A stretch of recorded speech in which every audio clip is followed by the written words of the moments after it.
do 12 a year in the U.S. and 2 overseas. There are a lot of, I mean, they're very informative, of course, we believe, and then we get like 80% high marks when we do our surveys after the event. So I think you're going to enjoy yourself. It's really, the key is to participate. So we have at the end of each morning our roundtables in which topics that were discussed from the stage become discussion groups in roundtables that all are invited to. And so they're happening today, I guess, at around noon. And then we're, boy, I don't see them on the agenda. I'm sure they're there, don't worry. And then we have the afternoon activities, which are a great way to get to know your colleagues better in an informal setting. And then, of course, today, by the way, they are the Brewing Company tour, tasting room. It's better than a tour, it's a tasting room. And then we have golf as well, and then a bike tour also around Montauk. It's very flat for those people who don't like hills. It's supposed to be a pretty good day today, so it's a great day for a bike tour. So go on those events because you'll meet your colleagues and have fun at the same time. And then in the evening, we always have cocktails and dinner together. So if you don't meet everybody you want to meet during the course of this show, then you've been in your room working, basically. So if you come to the activities and the morning discussions, you'll both have a great time and then get to know each other. So it's my pleasure now to introduce the editor-in-chief of MediaPost, a man who I hired as a cub reporter about 40 years ago at Adweek, and he's gone on to become, I think, of course no one is going to contradict me in our company, but I think he is definitely the dean of advertising, media, marketing industry journalists. How many people read MediaPost every day? All right, come on. Look, Joe, everybody. So everybody must therefore have read something by Joe Mandisi in the last day or two. So Joe, come on up and get us kicked off here with what we're going to be talking about.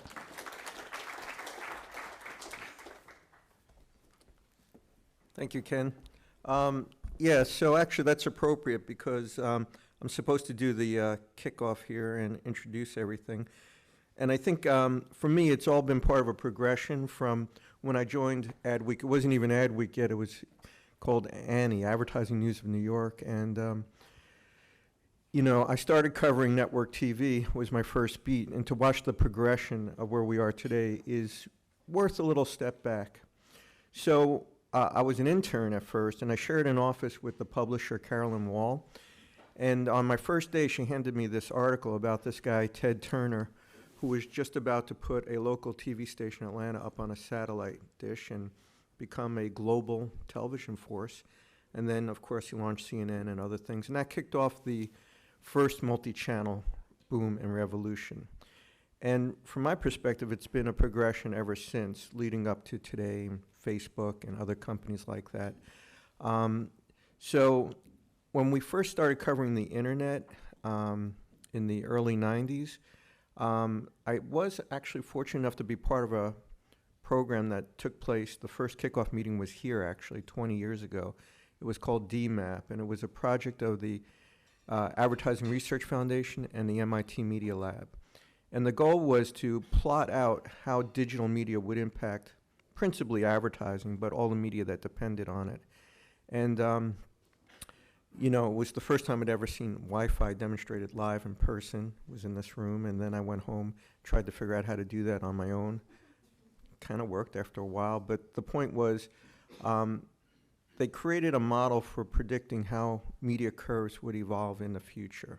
For mostly ad-supported media, but for all media. It was a 6-month project. We put together about 25 years worth of historical data about advertising, economics, regulation, technology, and they built an OS, and the members of this project were the big media companies like CBS and ad agencies like Gray and McCann Erickson. And it culminated in a 2-day symposium at the MIT Media Lab in the Cube in Cambridge. And what was interesting, the takeaway I had was aside from technology curves, they said what we'll see is an evolution of business models. What will happen is, we won't have this binary of free ad-supported media or just paid media, like back in those days, HBO. What you'll see is basically kind of basically a strata of negotiations going on between consumers and the media and advertisers. And in some cases, consumers would be willing to pay for ad-free content, and in other cases, they'd want advertising to underwrite and support all that content. But there'd be this whole gray area in between of negotiation going on. And I think that's the world that 20 years later we've evolved into. It's not a free or premium model, it's a free, freemium, premium model with all kinds of in-betweens. And sometimes the payment isn't always transparent. So recently I had an opportunity to have an interview with Laura Martin at Needham & Company. She's a great analyst. And she was just making the case for me that SVOD, the new price, is free. And the reason for that is, yes, we're all paying for Netflix, but all of the new services that are being launched are principally being bundled in some way, whether it's Disney Plus. If you go to a Disney theme park or resort, you're going to get a discount or a freebie offer. Or, if you think about Prime with Amazon, you signed up for free delivery and now you've gotten this free video service. But there's other ways they make money on the back end of that, of course, right? There's premium downloads and purchases. But the real action is in the data. And I think we saw from Facebook's presentation earlier, it's all about the data. So these are all ways that companies, media companies, brands are figuring out how to monetize the back end of this golden age of video content. And it's really, the thing I wanted to remind you of is it's just been part of a progression. So just to close the loop on that, it's a good thing for advertising and media. It creates a lot of dislocation and disruption, of course. But here's the principle I'd like to leave you with. When I started in 1980 at Adweek, there were only 200 brands using network TV from about 50 companies. By the end of the 80s, thanks to cable and satellite TV, there were 4,000 brands, national TV advertising brands, thanks to Ted Turner and all the people who followed him. Today, if I use Facebook and Google's estimates, there's about 5 million brands using those platforms. They're not all video advertisers, but a lot of them are. So that's kind of like my just broad stroke lead up tone setter for this conference. I do want to leave you with one other thought about the geography here. I'm not a Long Island boy, but I had a summer house growing up here. And I think it's a fascinating piece of geography, particularly this part here sticking out in the middle of the Atlantic. So this was originally settled by the Montaukett tribe, who knows when. But when the Dutch settlers came over, they kind of negotiated a trade deal in the parlance of the times. And they basically acquired this whole parcel of land out in this peninsula for about 100 pounds of wampum. Now, wampum is a unique currency that was created by Native American Indians in this region, specifically Long Island Sound and Narragansett Bay, because this unique shellfish, the whelk and the clams from this area, produce this unique kind of mother of pearl-like thing that could be turned into this beaded currency. Wampum from Long Island Sound has been found everywhere in the world. So the reason I'm invoking this anecdote is I think this is a money-making place going back 300 years or more. And I think what we're all struggling for in this conference and in these sessions is to understand how do we make money through all of this disruption? How do we create the new wampum going forward? And I'm not talking about crypto. It's really about how do you leverage these relationships between the consumer, the brand, and the media companies. And yes, it's gotten more complicated. We're going to talk about that in some of the sessions. I'm going to be doing one on OTT metrics tomorrow. I hope you stick around for that. It makes my brain hurt. I used to be a master of media research and Nielsen ratings, and I have a hard time understanding even what we're talking about sometimes when we use phrases like impressions. But hopefully we'll shed some light on that. But what we're going to see coming out of this is a new golden age of advertising and media. It will be complicated. There'll be more choice than ever before, but it'll be a good ride and exciting to cover. And from my perspective, it's all the same progression. It's just getting more fragmented and more choice and more options. So on that note, I'd like to introduce one of my colleagues who's going to actually be kind of the master of ceremonies for this conference. Lisa Singer, who joined us recently as our event editorial manager. It's my first time to meet her. I hope you all get a chance to talk to her. She's an award-winning reporter, producer, and writer. She's worked for media companies and corporate outlets, including Bader News, Getty Video, Court TV, Kraft Heinz, E! Entertainment, CNN, CMPG, and Toyota. By the way, I've only worked for one guy pretty much my whole career, which, anyway, you met him. So on her side, Lisa conducts social media seminars where she coaches business professionals and entrepreneurs on how to define their brand, create compelling and targeted content, and incorporate best practices to maximize their social media presence. So when you're not trying to figure out how to crack the code on TV and video, maybe Lisa could give you some good pointers on yourself. So thank you. Thank you, Joe. It always sounds a lot more impressive when you hear it like that. Anyway, thanks, and I really am excited to be a part of all this and hopefully get to know all of you as the next few days progress.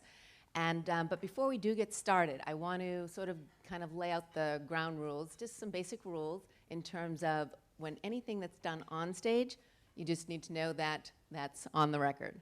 So don't say anything you don't want heard, because it's screening live. It's also going to be archived. It's going to be blogged about and reported on. So you want to just keep it to whatever you want to get out there. On the other hand, anything said off stage is off the record. And that's like with our roundtables. And that's really when you can just let loose, talk about whatever you want, really exchange ideas, talk about any concerns you're having, anything else. And that's really the heart of the summit, because that's really when you get to exchange ideas and take sort of what the content you're hearing on stage and really put it into conversation. So you definitely don't want to miss that. Stick around and don't try to sneak off and make a phone call. Also, we are, as I mentioned, it is screening live. So if you want to invite anyone in your office to watch it, or your mom and dad, or whoever you want, just let them know, direct them to our site, as well as we are archiving it. So if you want to see it later, you can check it out. And that's pretty much it. So those are the rules, nothing major, but just keep that in mind, especially when you are on stage. So we're first going to start off with building the multi-screen platform. And because there's so many ways to really connect. I mean, there's, with connected TV and OTT and digital video and so many more ways, it really makes it hard for advertisers to target audiences because it's so fragmented. So what we want to talk about and really try to find out is how to bring it all together into a storytelling plan. And that's what we're going to bring into our keynote speaker, our first one, who starts off the summit. And she is from Sleep Number. Actually, I don't know where she is right now. There you are. So she's from Sleep Number. Her name is Josie Warren.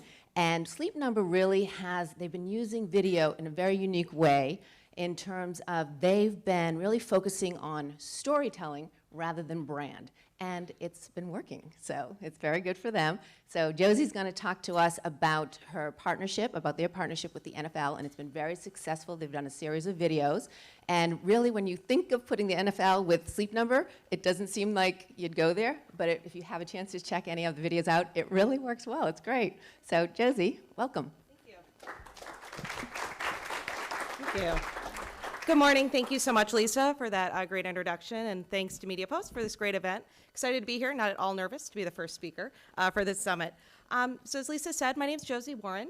I'm the senior content producer at Sleep Number, and so I'm here today to share with you a little bit about how we at Sleep Number are really taking branded storytelling along with our partnership with the NFL to break through to our consumers. And it's all about the power of story. We'll learn more about this young man in just a bit. Is it the... I did it. Excellent. So I've been with Sleep Number for about 5 years. I manage all of our digital video and photography production inside of our marketing department. My background is in broadcast television production. And so Sleep Number manufactures and retails a Sleep Number 360 smart bed.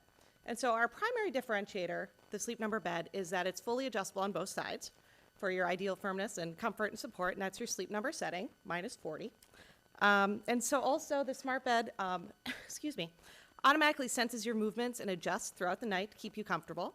And additionally, as from a data perspective, there's Sleep IQ technology that's built into every one of our beds, and that shows you how well you're sleeping. You get a report in the app every morning. It's tracking your breathing, your heart rate, and your movement to give you your Sleep IQ score. I average about a 78. One time my husband got 100 out of 100. I'm still mad about that. So, as Lisa mentioned, Sleep Number is the official sleep and wellness partner of the NFL. And we've been partnered with them since early 2018, so we're in our second season currently with the league. And so this is both a marketing partnership as well as a sleep and wellness partnership. You know, every active NFL player through this sponsorship is offered the chance to get their own smart bed. And we have over 1,900 players currently on Sleep Number beds. And then we also work with athletic trainers and teams to kind of teach them the importance of sleep. And so that's why the NFL for us, that's why Sleep Number works for the NFL, right? Sleep, we really do believe sleep is key to peak performance. Sleep is key to recovery. Sleep is key to kind of having your best day every day, whether you're someone like me or a professional athlete. And especially the NFL, that's the definition of peak performance. You know, you have people who make their livings doing really athletic, really hard things on a day-to-day basis. And they can learn, you know, the athletes on our beds can learn a lot of real and actionable data through the Sleep IQ platform to see how their sleep is impacting their on-field performance, how what they're doing during the day might be impacting how they're sleeping at night. And then from a marketing perspective, you know, it's not just about putting the NFL shield on a bunch of materials and calling it a day, right? So we do use assets in our advertising. We also participate in tentpole events, things like the Super Bowl or the NFL Draft, where there are big consumer-facing activations. You know, we're working on site there. But the biggest piece of this partnership is really our branded content and our storytelling. So we're doing both digital and traditional broadcast television content with a variety of current and retired players. This season, if you've been watching the NFL, you've probably seen Dallas Cowboys quarterback Dak Prescott in our TV campaign. Last season, we featured Kirk Cousins, Skol Vikings. Anyone? Just me? Okay. They had a good game yesterday. It was awesome. And we also do a lot of content series on our digital platforms. And that's both content, you know, my team is producing internally as well as content we're creating with third-party media partners who are helping us distribute. And so that's everyone from Hall of Famers like John Randall, Tony Gonzalez, current players like Jason Witten, Travis Kelce, and Harrison Smith. And really what we're trying to do with this content is really work with players who either truly understand how important sleep is to their performance or who are really eager to learn more about it.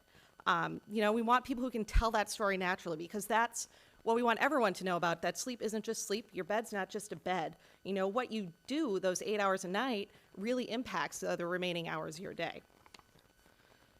So this year, for the NFL Draft, we worked with Josh Jacobs. So Josh, at the time, was a running back out of the University of Alabama, and he went into the draft as one of the top prospects at that position. He ended up being drafted 24th by the Oakland Raiders. He's having a great rookie season. If he's on your fantasy football team, you're doing awesome. And so this was our first time where we created content about a player going into the NFL. You know, we'd done a lot with existing players, you know, people who are already in the league. This was our first time following someone who's going into the draft.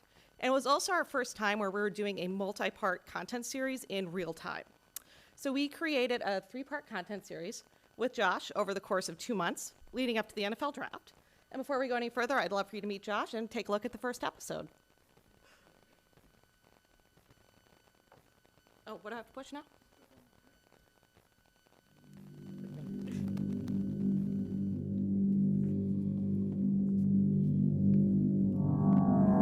The key in the end is to be legendary. To go down as one of the greatest to ever do it. I'm Josh Jacobs. I'm a running back, and I'm hoping to go pro.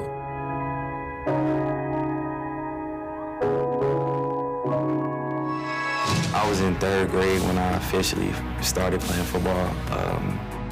My father put me in it because I used to just run around a lot. I officially started playing running back like 5th grade, and yeah, it's been history ever since. In high school, dude in Texas named Coach G. Smith hit me up, and he wanted to help me get recruited. And so he said, make a Twitter and post your highlights on there. Next day, college coaches hitting me up. I was probably getting like 10 calls a day. My signing day, it was a crazy day. And as I was sitting there trying to decide what I wanted to do, I got a phone call from Coach Burns, and he's a running back coach at Alabama. And he basically was just telling me, like, we have a spot open, we want you. And the rest is history. It was surreal. Honestly, it didn't feel real at all. Like, I never had a chance to really just sit back and think about it until I left.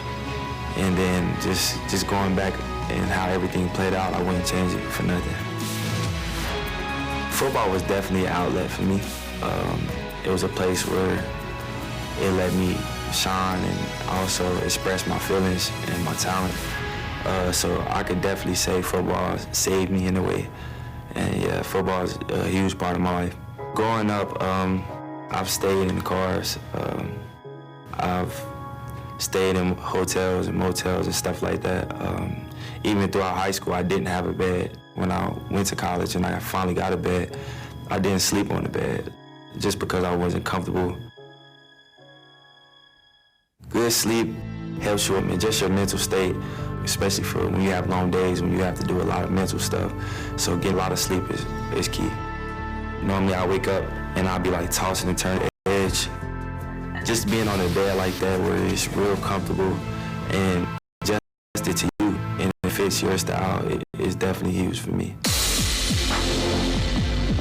The combine is the beginning stages of going to the NFL, the dream. The main thing that's going through my mind is to not think so much. I mean, you could easily overthink, let it stress you out. I definitely feel confident and ready just because I know how I've prepared to get to this point. At this point, it's just about showcasing my.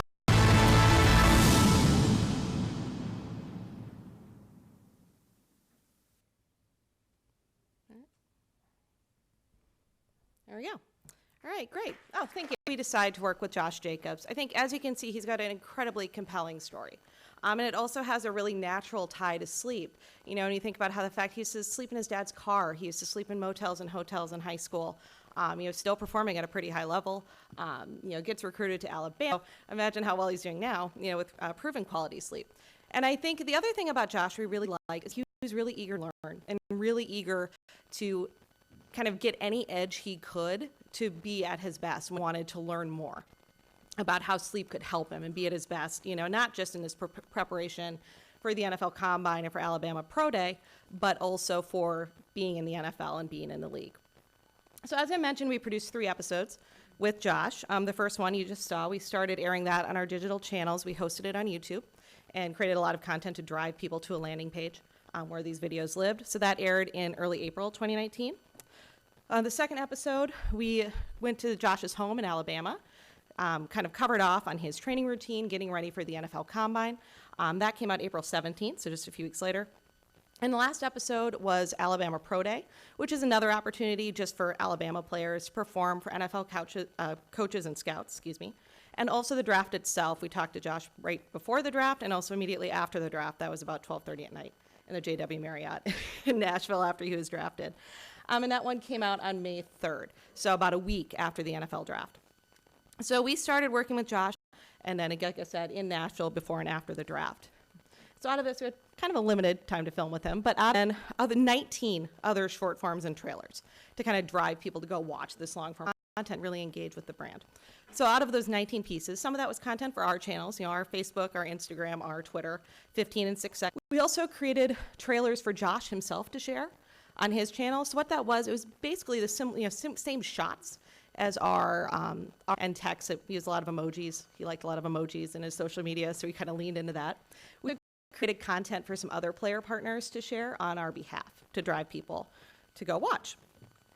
And then the third piece of this is kind of content and licensing partners.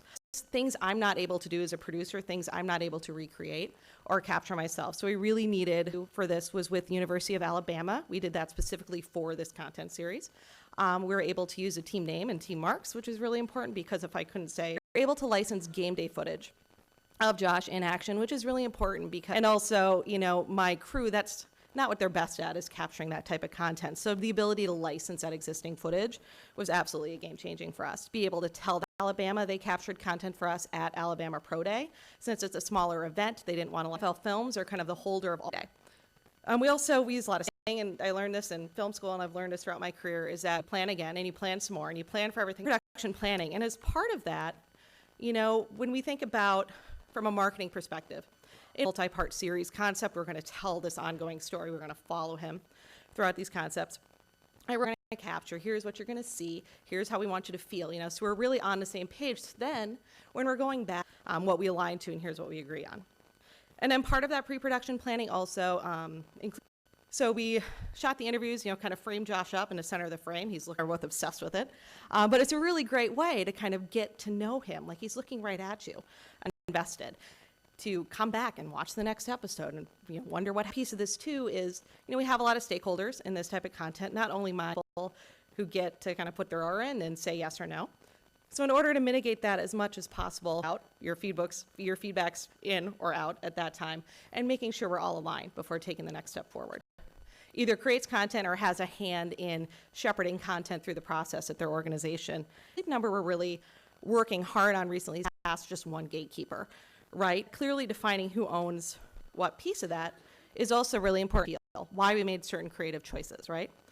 My NFL partnerships team, their partnership with this series, is that coming for sound on and sound off? Is it doing all these things we needed to do to get people to click and go to the next? For things, obviously, like copyrights and trademarks, they're also watching for brand claims. That's not true. That does something that it doesn't that. And I think it's challenging with video content, right? Because we all watch. So when you talk about input as this is what you're responsible for and kind of likes and dislikes. And for me, the biggest part of that too is who is that person who's going to see it and interact with it? Because then you end up with something that core audience wants. Definitely for my broadcast days, thinking about who's the viewer. What does the viewer want to hear when you're creating content? So as far as hosted by sleepnumber.com today, we have over 28,000 organic views to this whole series on YouTube. When I first put this presentation together, it was 26,000 unique views, so 18,000 views. Our past top performers have topped out at 2,000. You know, and that's purely organic, not, you know, paid. And we're really excited about that, to see the power of this really good story. It's created a shift for us into more long-form content. We used to do a lot of short-form stuff. You know, 45 seconds or less, not necessarily interconnected. You know, we would have influencers, athletes, celebrities, people we would do shoots with, and I would go into it not really knowing what we're going to do with it afterwards, but knowing I had to get as much as humanly possible in the time that we had allotted with this person. So we would just get all the interviews. But the thing is, more wasn't always better for us, you know? Our social channels and the Facebook present, how that all works. But quality trumps quantity for us. You know, it's not helping us to have 30 pieces of content. You know, it's really about, you know, 3 to 4 connection. You know, and we think it's, when you have an active viewer who's engaging with you, it's really great for your brand. Their research is showing that this relatable, authentic content gets people from watching to actually doing. They all want to see people in, you know, our audience all wants to see people in videos who are relatable and authentic and genuine. And the other thing about long-form content, it gives viewers more time to engage in the things they like. It gives you more time with them more time with your brand as well. And then this can ad leaderboard stat I think is really interesting. It's the top ads viewers. It's an ad, right? So for me, you know, what I take away from all this as a producer, as a creator of content inside an organization, is that good content really is, it's good content and story, having that longer piece live and breathe, you know, on the platform that's right for it, and then leveraging, you know, channels like Facebook and Instagram to get people there and to get them on, you know, get them on board with your brand. And so, you know, we get people with NFL interests, they get served a Josh Jacobs video. Oh, I like that video, I want to learn more. And then keep moving down the funnel. You're going to learn more on Monday. You know, so we're really bringing people all the way down using this kind of storytelling to get them in, instead of just starting with, hey, we have this bed, it has all these features, it's really great. You know, telling a story about quality buying every day, every month, every year. It's a purchase you can put off. Understand how important that mattress is to how you sleep. And so our job, you know, in marketing Sleep Number is really to keep that brand name, that what you sleep on matters. Your mattress matters. Hey, we have a mattress that might really help you. And then providing that urgency when it is time to buy. And I think the last couple things I'd leave you with. One, it's peak content and C content and how many things you want to watch and you don't have time for. There's a lot of really good stuff out there right now. So in order for branded content to compete, you've got to look and act like entertainment content because there's a million other options for it. But also not in a way that turns off the viewer, because we all know what advertising looks like. We all know what product placement is. We're all turned off by it. And that's why when we're talking about our documentary style content, our branded storytelling, we are looking for these places to naturally tie in sleep. So it's not just like hey, good sleep's important. Hitting people. Storytelling content allows us to unpack a more complicated story. Because our mattress isn't just a mattress. There's a lot of technology inside of our beds. There's a lot of features to our beds. There's a lot of options. You can get a lot of different things. Here's a product that can help you get quality sleep because of all these features. We can't always get that across in a 30-second TV ad, right? So being able to has really been very successful for us, and I'm really excited to see story. He's just a fascinating young man, really incredible, and it was just a pleasure and an honor to be able to share that with them. Just want to open it up. Does anyone have any questions? Anyone? This is going to be a loaded question, but there's this powerful content. Do you bring this content in a paid social space? And if so, have you struggled with cutting this content down to less than 15-second spots do. As a storyteller, it breaks my heart to have to cut things down so short. With pieces like this, we really treat those 6 and 15s as a teaser or a trailer. We're telling the more contained 6 and 15-second stories. Those are definitely more product focused or, more about the brand or about, a sales event or something like that. That's when it's more self-contained. But with our branded storytelling, it's pretty much always about we're going to get people to the next step. And that's been part of the shift for us. We used to try to do all of that in short form pieces, and it was really difficult especially with documentary style content because people talk. So yeah, it's been a shift for us, but we truly treat those as the trailer. Come watch more, come see more. And you talked about how your teams all came together, but was that a difficult process getting them to? Out of corporation, I've done some agency work as well. That was definitely a shift. My role was new for the organization when I started, and so for me, adjusting to more of that corporate timeline is still a challenge because I am very fast-paced, and I used to work on a daily life. We have a great process in place for going through our marketing materials. This is one where we had to step outside of that process because I couldn't wait a week to get, wait for the Thursday meeting to get in front of the right people. And I have a quick turnaround on this. How are you prepared to do that? What do you need from me to help you get there? And sort of bringing people. Yeah. Hi, Sam. I've always enjoyed that with Sleep Number's tactics in general. But when you bury, let's find college football fans, tell a gripping story, give them to a landing page if they land there, show them the content on the front end, thinking about who is the person that's going to almost get in the way of what we're trying to do by selling a product that is going to be quite expensive. Yeah, absolutely. I mean, price point perception has long been, so we do have a $9.99 bed. We've been leaning more into that in the last year, starting at $9.99. Sale prices can go as low as $8.99 or $7.99. So we are working on that low end market. The story about sleep and performance, and my partners, in social and digital are bringing them down the funnel and throughout.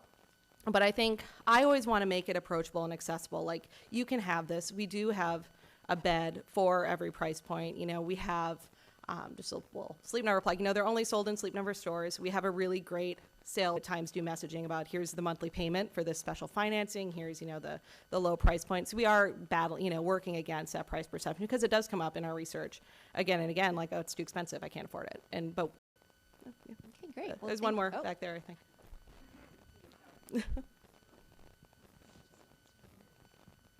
Good morning. Thank you so much for the presentation. Sean Robertson with Dish. Given the premium product and the brand speaks so much for itself, particularly an athlete where 120 CL, a bad combine, a failed drug test could have completely derailed this entire investment.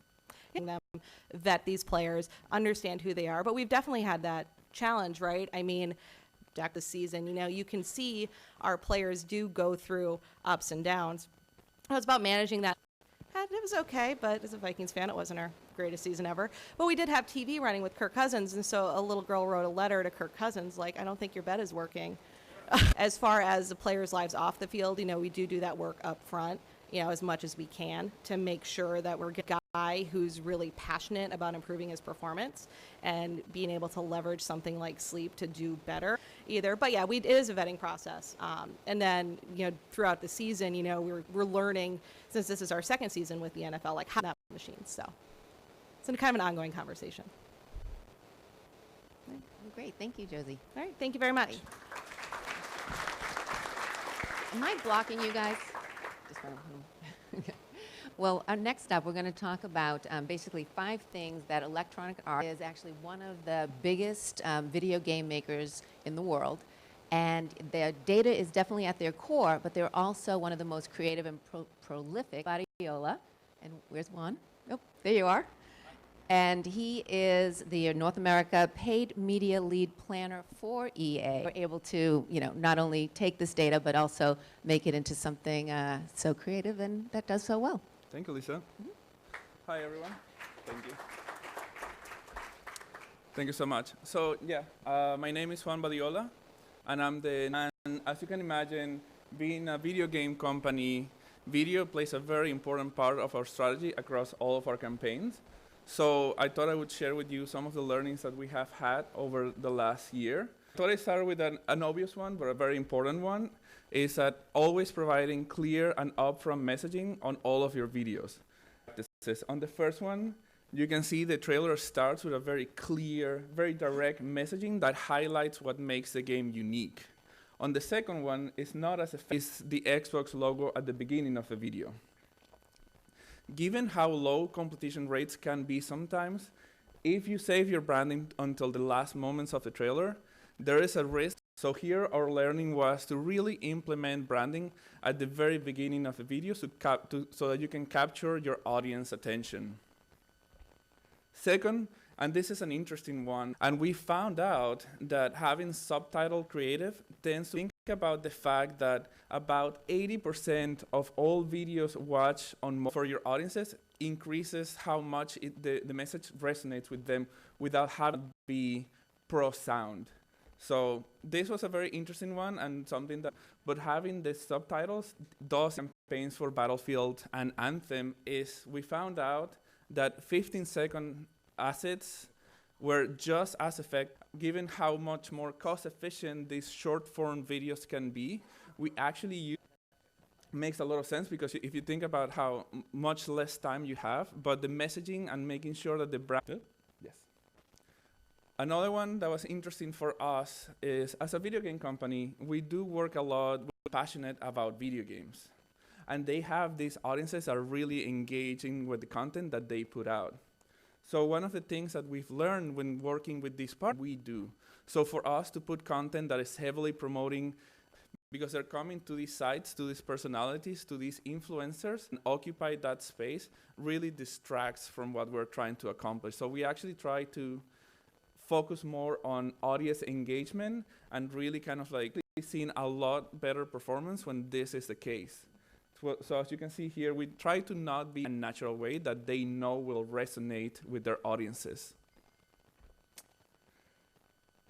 Finally, and again, another obvious one, but I think it's a very important one panel that I'm going to be doing in the next 10 minutes, is that we are working on a wide range of platforms and channels.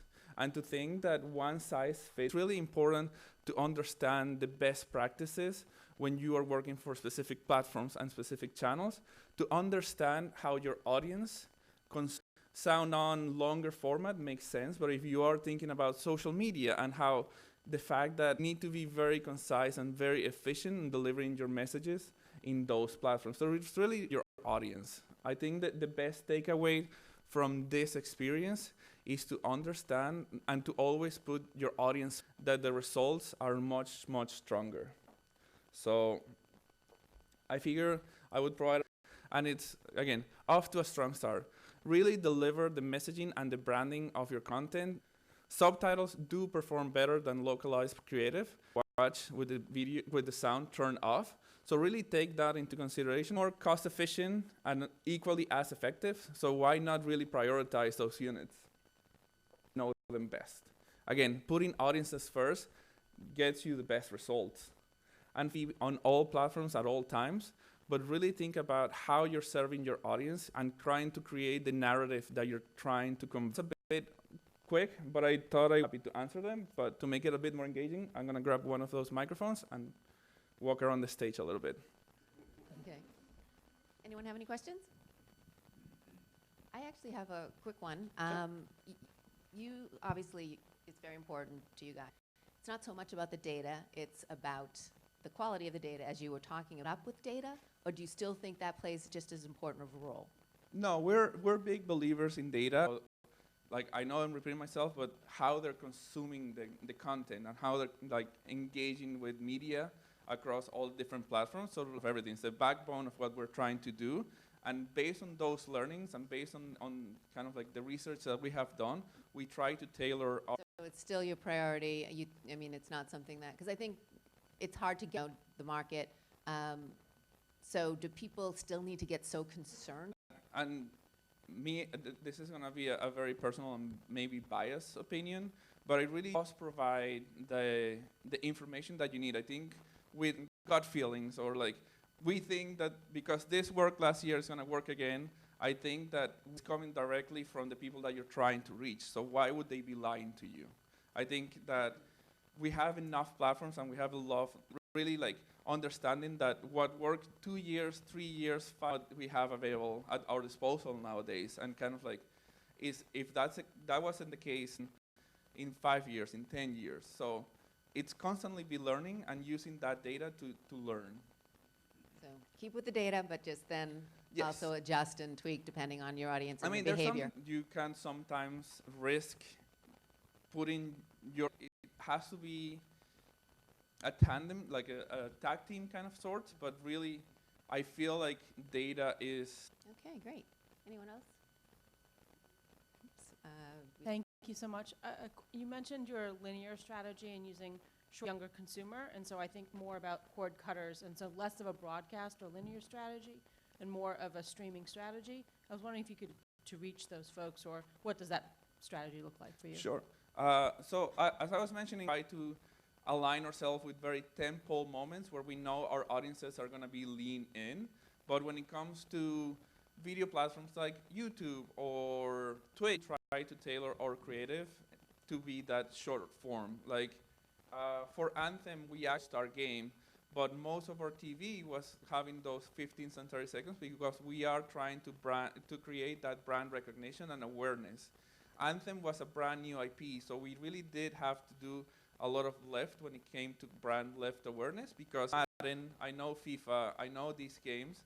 When it's a new IP, you really have to kind of like push it so that you create that awareness and that our audience, the messaging that we're trying to convey resonates with them. So kind of like to your directly question about partners and platforms that really do resonate with those audiences. So we do work a lot with influencers and personalities within those spaces that know our games, are really passionate about them.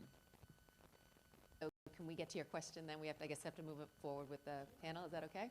So, but we're going to be, it's about fractured screens and seamless planning. And as we've been talking about, with all of the different channels, we're definitely seeing a more fractured market. And it's caused this panel, we're going to compare sort of the old way of TV buying and how they're sort of piecing it. The head of media insights and analytics at PepsiCo North America. Analytics and what else? Wow, you joined PepsiCo in 2018, which is very impressive. They're an impressive group there. So cool. Hi guys. So just going down the panel here, we have Juan, Diane, and how we use data and analytics to tell ourselves. And when you do so, give us a little bit of sense of how you stay on different platforms today. Hi again. You may remember, and the questions that I was answering, we really do believe in the, so we really don't have like a defined answer in that regard, but I think that as we continue to work in that regard. I'm Diana Bernstein. I oversee the video investment department at Havas Media. I've been there a little new to evolve. Lines continue to blur, and it's coming to around the office and just having him sit down with me and keep me up to date on everything that's going on. TV, planning, online video, and to now sit in a room where we have just continuous and, you know, just pulling it. Jared Lake, VP of Digital, everybody here in this room uses to sort of understand consumer consumption and changes in behavior. From an agency perspective, is we've, you know, in the last couple of years, we've taken a lot more holistic approach to planning, you know, and trying to align, you know, as Juan sort of highlighted earlier, you know, there's what works over here versus what works over there, and it takes some time foundation and then continually add to that foundation, you know. At a really, really fundamental level is just linear versus OTT versus streaming versus social. Jared, I wonder, based on what you just said. You know, we define video as, you know, anything that uses a video creator. Where I sit at Ocean Media, generally speaking, there's very little arguments, you know, if that video channel is relatable to TV, right? So if we're talking about NBC.com versus, you know, most brands or most agents, you know, that we work with, understand that that sort of falls, I suppose, within our swim lane, so to speak. Where things get murky and gray is when you talk about social, YouTube, et cetera. We work with a lot of e-commerce brands, .com brands that tend to have a lot, you know, in-house teams, and so those tend to be the grayest areas. While it is video, while, you know, even if you're running video on Facebook, you know, in many cases you may have top of the funnel sort of KPIs you're optimizing to. That becomes oftentimes a discussion point with a lot of brands. So it's less about the medium and more about... It's more about the channel, Yeah. at least from my perspective, Yeah. yes. Yeah, I would agree with that. Yeah. Diana? Yeah, I mean, I think it's, you know, it's about the media experience and just understanding how do we find the right context that is delivered within the right content. And once we understand that and how that relates to our audience, it's figuring out which channels then are going to deliver that connection that we're looking for. And, you know, we look at everything in terms of video, and, you know, there's definitely murky waters out there, but once you truly understand your audience and what's going to connect with them, figuring out the channels from there become a lot easier.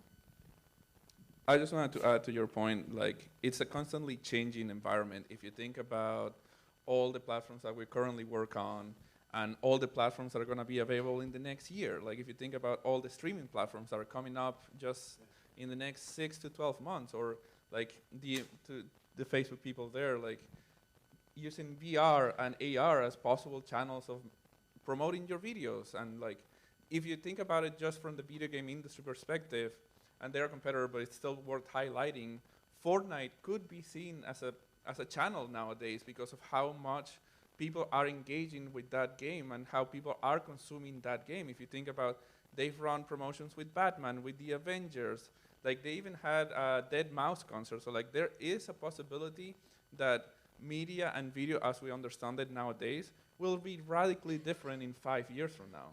Yeah, I think you have a good point the next 6 months. If we've seen change in the industry, the next 6 months from a video and content perspective is definitely going to shake things up a little bit more. And the shift in time spent for non-ad supported versus ad supported. Like clearly there's a huge rush of new services that are non-ad supported, and if people spend time there, there's less time over here to be able to reach them. Yeah. So how are you planning in advance for that? It's tough. I've sat on panels similar to this one, and I think and talked about this. I think the reality is it's incumbent upon the advertiser or the agency to work harder in that environment. Quite obviously, like, the reality is Netflix has always taken time away. There's only so much time in a day. You can only consume so much video. Netflix has been garnering a larger share of that as you add in Disney Plus and whatever else. Like, that the time of day that someone's interacting with ad-supported video channels is obviously shrinking. That means as advertisers, we're going to have to work even harder to make that messaging resonate and be relevant and reach the right audience at the right time and all that fun stuff. Or be even more creative with how we associate ourselves with that type of content. From an integrations perspective? Integrations or, any creative standpoint. Yeah, 100%. That's a very challenging nut to crack, so to speak. It also requires significant lead times, you guys, I'm sure, do a lot of that. Yeah, I mean, a great example, and I'm not here to talk about PepsiCo, but with Mountain Dew, getting into Game of Thrones, a non-ad supported content that was obviously really deep into the culture, and Mountain Dew is a brand that really tries to stay connected into its fans, and the integrations and the partnership that we did with Game of Thrones was really actually quite phenomenal. And how much lead time did that require, like from inception to reality? Yeah, well, so that's a good question. I think in what we were doing, it was lead up to the finale, so we knew, there's some things that you can prepare for, especially from a cultural standpoint. You look at planning different moments throughout the year, how you connect to your consumers, and what are the cultural events that are coming up that year. Like, we know every year there's probably going to be a Super Bowl. We know every 4 years there's probably going to be the Olympics. So getting into that in advance, the marketers who are really on the cutting edge are always constantly thinking about how they can integrate further into society and into culture. But Juan, you mentioned in your speech before about putting audience first. Can you talk a little bit about the balance of putting audience first while at the same time trying to combat this fractured screen environment where you want to reach the right people at the right time, but you also need to ensure that you have scale and the right cost structure to make that an efficient way to connect with people. Yeah, and I think connecting it to the previous comment that you were making about, we know the big events that are going to be happening through any given year. So like whenever we try to go for that mass reach, we do try to align ourselves with those tentpole moments, because we know that audiences are going to be very lean into those. Like whether it's an NBA game or like the Super Bowl, or you use the Olympics. I was going to use the World Cup because I'm more into soccer, but it still applies. Olympics has soccer as well. I mean, we're not going to debate that. This is not the panel for that. But to your point of putting audiences first, it kind of connects to understanding, again, how audiences really engage with content. Because if you think about, we try to cater to a younger demographic, right? We go after Gen Z, and the 18 to 34 are still a very big segment, but we are trying to kind of like broaden our approach to younger audiences, because they are going to be the future gamers that we really kind of like trying to bring into our titles.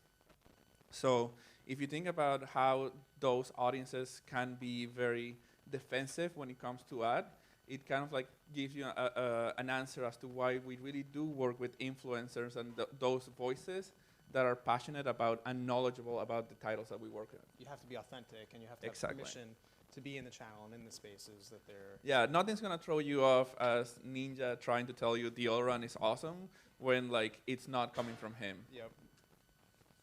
Diana, do you... I mean, I think it's also how we define efficiency.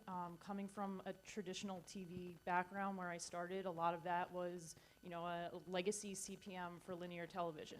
And you get to a point in utilizing TV for that mass reach where getting that incremental reach point becomes costly. So when you're looking at something based on, a CPM alone, alternative screens, and alternative ways of reaching that audience might seem a bit more, a bit less efficient. But the reality is how much budget goes against that higher cost, CPM versus how much you have to put into that linear aspect in order just to get that one incremental reach point that you can find on the second screen, the third screen. So I think it's also changing that conversation, and when you're having that conversation with clients who are still using that traditional media mix model, it's a challenge, but it's something that we're going to continue to have and push clients forward because, as everyone's been stating here, the time spent with ad-supported TV is, it's going to be less and less, and we need to find those ways of flipping that conversation.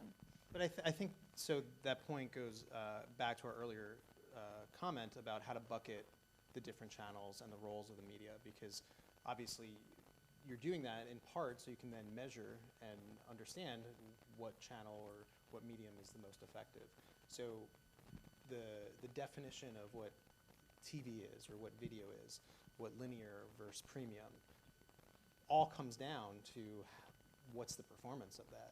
So you can really bucket anything any way you want to mess with the math, but to your point, how do you do so and then develop the most effective and efficient plan from a measurement standpoint as well.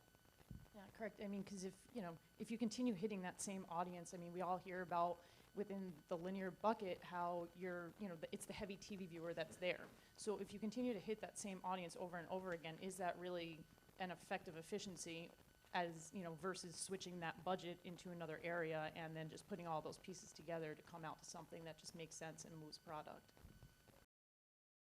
I think it goes without saying that there are significant challenges when it comes to measurement. And there are also two types of measurement. You have delivery. Your mic's not on. Sorry, I don't know if you turned it off. I didn't touch it. No. It's dead. Battery's dead. Oh, that's much better. I mean, But that was a very good point. Everyone yeah, discussed. yeah. Thank you. I try to make good points. Yeah, so measurement's a challenge, and you have two types of measurement, or at least from our perspective, we look at obviously delivery and all the things that Nielsen can do, and planning against incremental reach, and sort of measuring against incremental reach, and I think we do a lot of the same in terms of when it gets down to sort of attribution, and you're trying to cost per and ROI, and there. So, but to that point, how do you Is from the starting point is just understanding what are we trying to solve for? What does success look like for this campaign?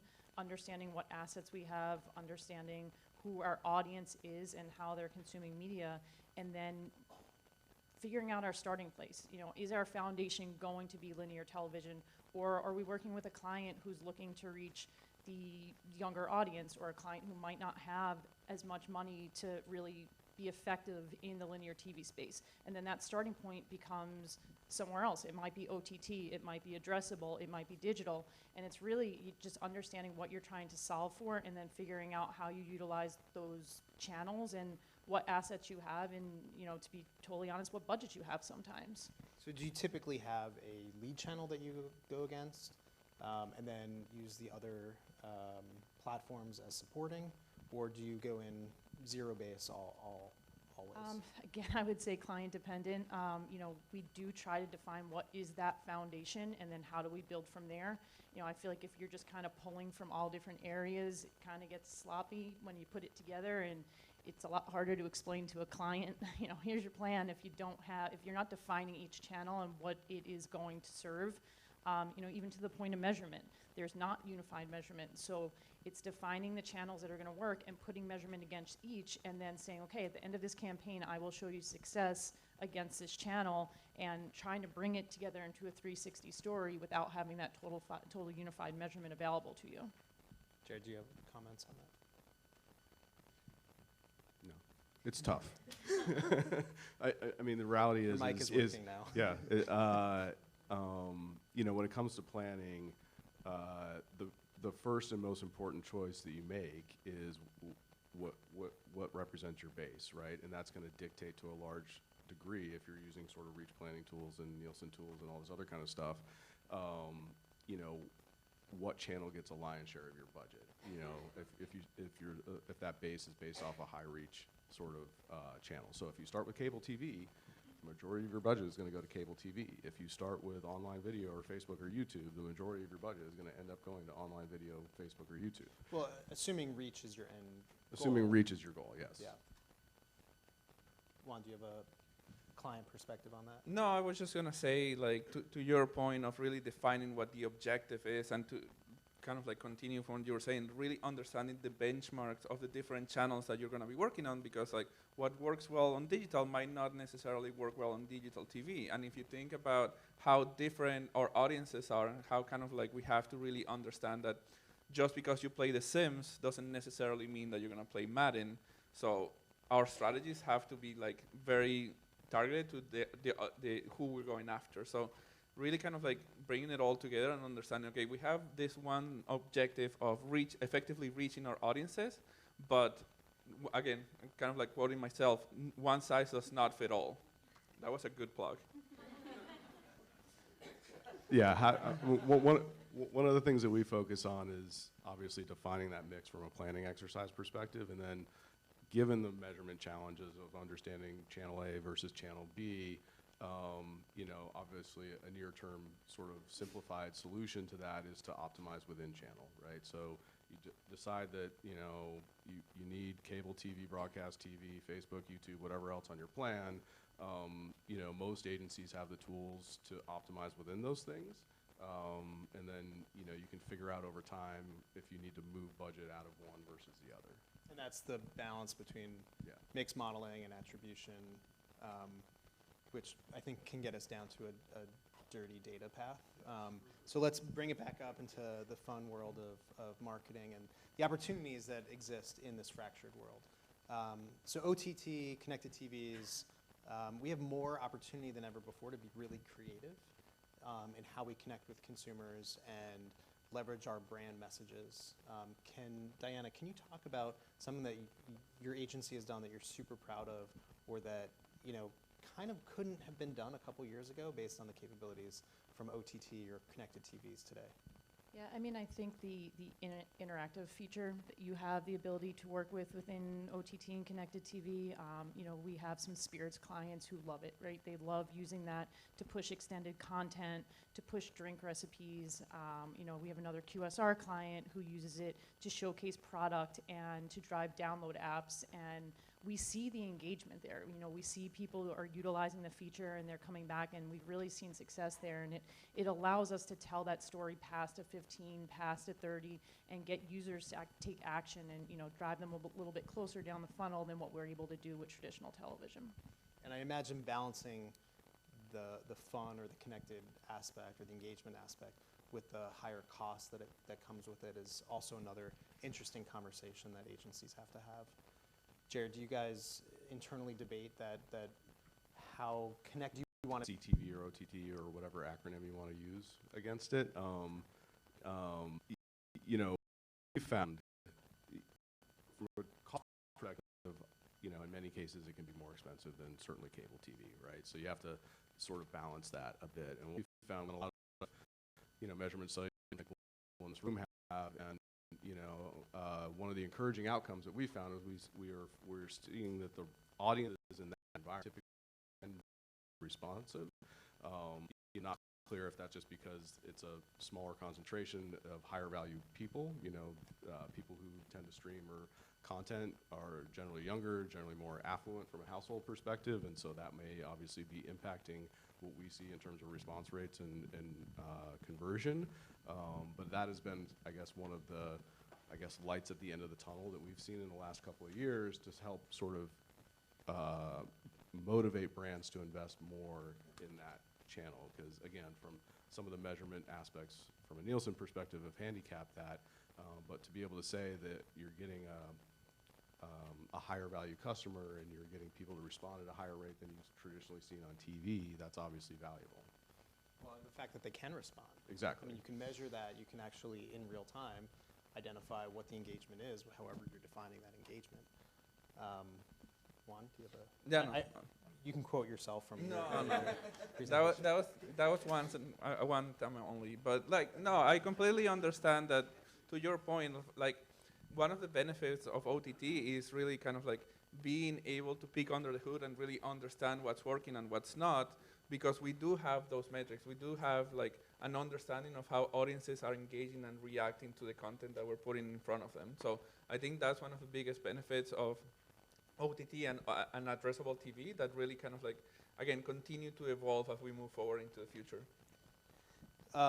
So I think there's a number of partners here in the room, and any one of us can craft a media plan together just with the people that are present at this conference, which is great. But how do you guys sift through some of the noise that exists? So how do you identify who it is that you want to partner with? Jared, you mentioned, you know, it's very much a culture of testing. And at PepsiCo, we have the same model. I think many companies do. At what point does testing become just testing for continuous sake, as opposed to this is the partner that I'm landing on, and here's the reason why?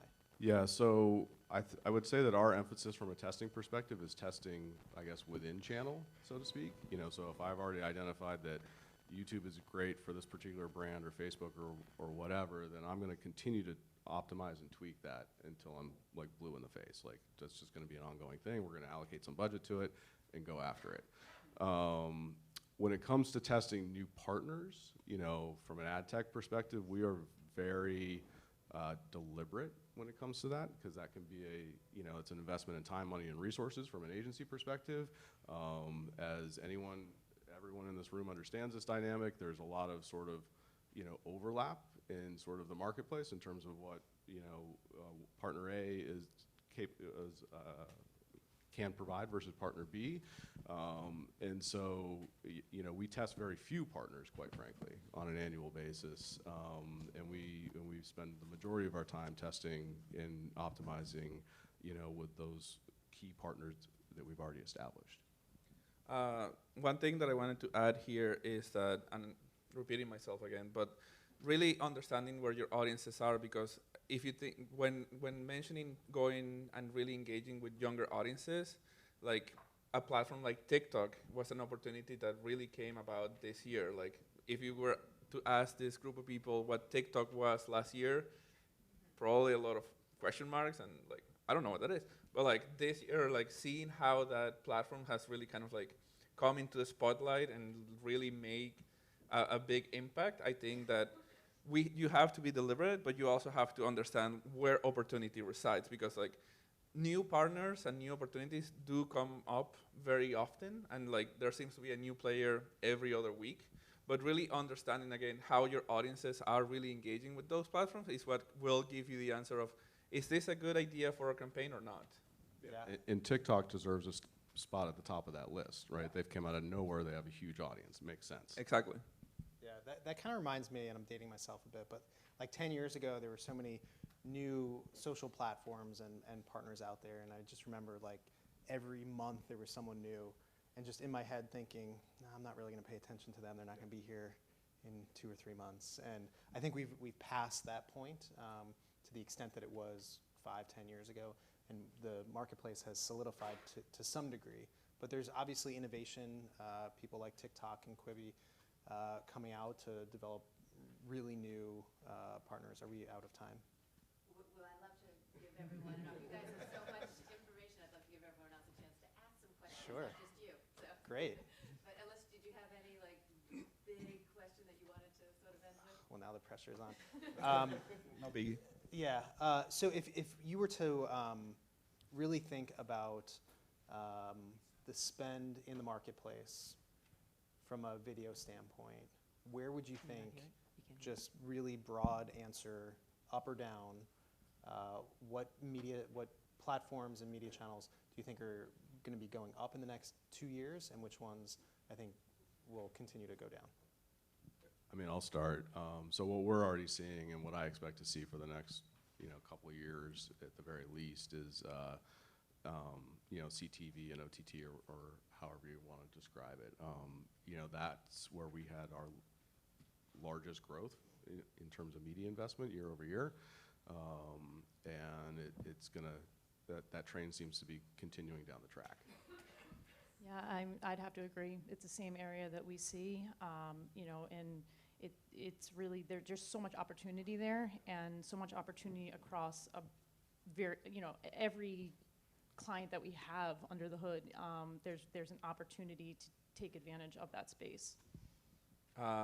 I'm just to not repeat what they said, but like on a personal level, I'm very excited to see what experiences like VR will be able to bring to the table, just because if you think about how that works and how immersive you can make your video creative in a VR, I think there's a lot of potential there. We're not quite there yet, but I am very excited to see what that looks like. All right, well, now let's open it up to everyone. Any questions? We had so much, I cut you off. I'd like to ask, we got you. Hi guys, thanks for the time. I had a quick question. Jared, you just mentioned that the perception from you, and I would assume from others, is it fair to say the general perception right now in media buying is that ad tech, wide swath, you have an ad tech, whatever you are, has a lot of overlap that there's not like, oh, it's a new ad tech thing, they've got something new. It's like they probably have something similar to 10 other places that we may or may not be doing, and that that's a true statement that ad tech is generally like it's another thing that probably exists somewhere else that we're doing. Yet the channels are more exciting, like Twitch, like these emerging channels, which are not like it's an emerging ad thingamajig. It's an emerging channel that people care about, and the assumption is, well, obviously they're going to monetize themselves by advertising, so that's where we're headed. That it's sort of channel way more interesting than some new development in technology that will help advertising grease the wheels of that channel. Yeah, so it's not as if we don't look at ad tech, just to clarify. And when I say we focus on channel optimization, we're really primarily focused on optimizing and testing within the channels that we're already using, while also looking at emerging things like TikTok. But what I challenge my team with is when they meet with or they talk to someone, a new sort of a new company in the ad tech space, or even an existing company that's new to them or new to us, is to really vet that and understand like what is their core competency, what are they bringing to market, how does it fit in with sort of our current operations and all that kind of fun stuff, and to, if they can, obviously identify the point of differentiation. I think what I see is that when you really sort of try to peel the layers off the onion, unfortunately there's oftentimes not a lot of differentiation between a lot of ad tech partners. Joe Mandisi from Media Post. So you all spoke about the importance of using data. All of you addressed it. As you're growing your use of connected TV technology, and even with new things like TikTok, are you putting in place new protocols to safeguard consumer data, and or are you treating it like you treated access to any data? It's not your responsibility. Can you talk about what your due diligence is in using data that the consumers may not be aware is being gathered? Silence. Yeah, I mean, that might be better for our chief data officer to answer, but I mean, it's obviously something we take very seriously. As an agency, we just went through, and we continuing to go through a vendor RFI process, and there's a lot of questions within that RFI that does ask about data and making sure that we're working with partners that are taking data as serious as we are to make sure that everything is compliant and that we are looking out for those audiences that are consuming data and making sure that it's as compliant as everything needs to be. All right. Well, on that note, we One can. more? Oh, we do have one more. One more? I thought you were waving to say no more. We have one more. Hi, I'm Mark Roplat from Tubi. Jared, you mentioned some of the gaps in measurement, and I just wondered, how do you then handle that? How do you address where you've got some ambiguity? Yeah, so we've spent a lot of time. So what my focus has been in the last 12 months or so is figuring out CTV measurement.